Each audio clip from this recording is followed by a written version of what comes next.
সালাতু ওয়াস সালামের একজন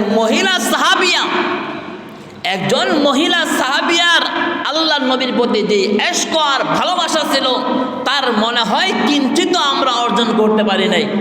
মুহতারাম হাজিরিন, নবী আলাইহিস সালাতু ওয়াস সালাম বেলাল হাফসি রাদিয়াল্লাহু তাআলা আনহুকে বললেন, বেলাল যুদ্ধের ময়দানে অংশগ্রহণ করতে হবে, ঘোষণা করে দাও।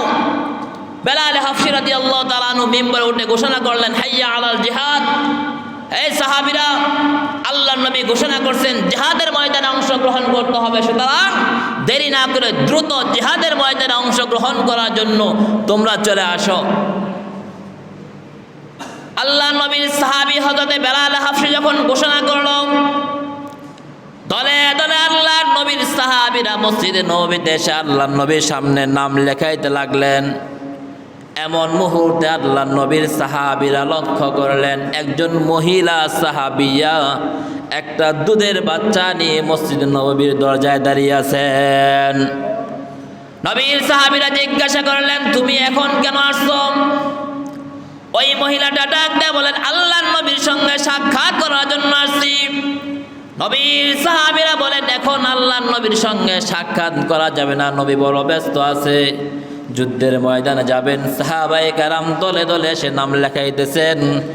এখন আল্লাহর নবী তোমার সঙ্গে সাক্ষাৎ করার মতো সুযোগ নবীর নাই, এখন চলে যাও, পরে আসো। ওই মহিলাটাও নাসুর বান্দা বলেন, না, আমাকে এখনই সাক্ষাৎ করতে হবে। এবার আল্লাহর নবীর নিকট সংবাদ গেল, ইয়া রাসূলুল্লাহ, ইয়া হাবিবাল্লাহ, একটা মহিলা দীর্ঘক্ষণ পর্যন্ত একটা দুধের বাচ্চা নিয়ে আপনার সঙ্গে সাক্ষাৎ করার জন্য মসজিদের নববীর দরজায় দাঁড়িয়ে আছে। বারবার বোঝানোর পরেও সে মসজিদ ত্যাগ করে নাই। আপনার সঙ্গে তার জরুরি কথা আছে, আপনাকে একটু বাইরে যেতে হবে। এবার আল্লাহর নবী বাহিরে আসলেন। আল্লাহর নবী বাহিরে আসার পরে মহিলাকে জিজ্ঞাসা করলেন, আমার সঙ্গে তোমার কি কথা?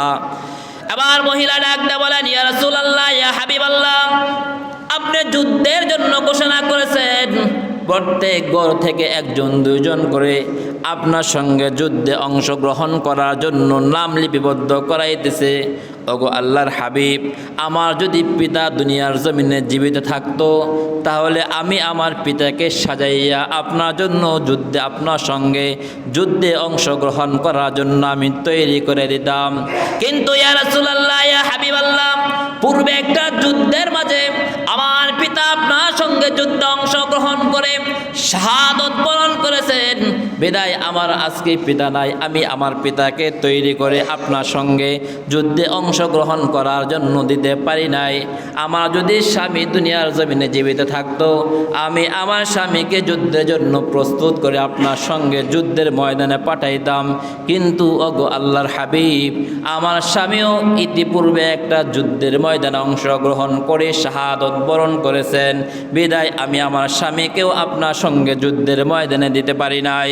ইয়া রাসূলুল্লাহ, ইয়া হাবিবাল্লাহ, আমার যদি বড় কোনো সন্তান থাকতো আমি আমার সন্তানকে সাজাইয়া যুদ্ধের ময়দানে যাওয়ার জন্য আপনার সঙ্গে দিয়ে দিতাম, কিন্তু আমার সন্তানটাও ইতিপূর্বে যুদ্ধের ময়দানে অংশগ্রহণ করে শাহাদত বরণ করেছেন, বিদায় আমার সন্তানও বড় কোনো সন্তানও দুনিয়ার জমিনে নাই। আপনি যুদ্ধের জন্য এলান করেছেন প্রত্যেক ঘর থেকে একজন দুইজন করে যুদ্ধের ময়দানে অংশগ্রহণ করতেছে। ইয়া রাসূলুল্লাহ, ইয়া হাবিবাল্লাহ, আমার ঘর থেকে কোনো মানুষ যুদ্ধের ময়দানে অংশগ্রহণ করবে না, এটা আমি বরদাস্ত করতে পারবো না। অনেক চিন্তা করে দেখলাম আমার এই দুধের বাচ্চাটা আমি নিয়ে আসছি আপনার সঙ্গে যুদ্ধের ময়দানে নেওয়ার জন্য। আল্লাহর নবী বলেন, তুমি কি এই মুহূর্তে আমার সঙ্গে ঠাট্টা করতেছো?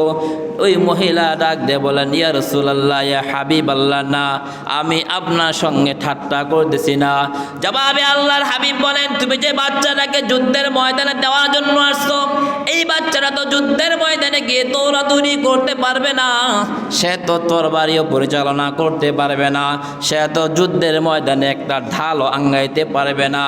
এবার ওই মহিলা ডাক দিয়ে বলেন, ইয়া রাসূলুল্লাহ, ইয়া হাবিবাল্লাহ, ওগো আল্লাহর নবী, আমি জানি আমার বাচ্চাটা যুদ্ধের ময়দানে গিয়ে তরবারি পরিচালনা করতে পারবে না, আমার বাচ্চারা যুদ্ধের ময়দানে গিয়ে যুদ্ধ করার মতো এমন শক্তি আমার বাচ্চার শরীরে এখনো হয় নাই।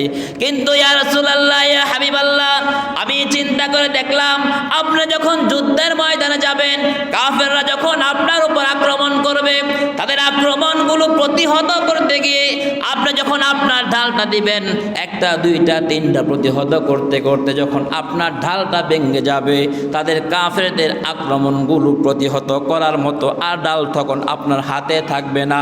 ওই সময় আপনি আমার এই ছোট বাচ্চাটাকে ঢাল হিসেবে ব্যবহার করবেন। কাফেরদের তীর বল্লমগুলো আমার সন্তানের শরীরকে ক্ষত বিক্ষত করে দিবে। আমার সন্তানরা যুদ্ধের ময়দানে শাহাদত বরণ করবে। কিয়ামতের ময়দানে আল্লাহ তাআলা আমাকে শহীদের মা হিসেবে ঘোষণা করে আল্লাহ জান্নাতে দিয়ে দিবে। দুনিয়ার সরজমিনে আমার সন্তান শহীদ হয়ে যাক, এটা আমার কোনো আফসোস নাই, কিন্তু ইয়া রাসূলুল্লাহ, ইয়া হাবিবাল্লাহ, আপনার শরীরে একটা ফুলের টোকা লাগুক, এটা আমি আপনার একজন সাহাবী হইয়া সহ্য করতে পারবো না। আমার বন্ধুরা, আল্লাহর নবীর প্রতি একজন মহিলার কত প্রেম আর ভালোবাসা ছিল। একটা নবীর উপর আক্রমণ হবে তাও সে বরদাস্ত করতে পারে নাই। এমন প্রেম আর ভালোবাসা আল্লাহর নবীর প্রত্যেকটি সাহাবীর অন্তরে ছিল। নবী আলাইহিস সালাতুস সালাম বলেন, আমার প্রত্যেকটা উম্মতের ভিতরে সেই প্রেম আর ভালোবাসা যখন পয়দা হবে, তখনই সে প্রকৃত মুমিন হতে পারবে।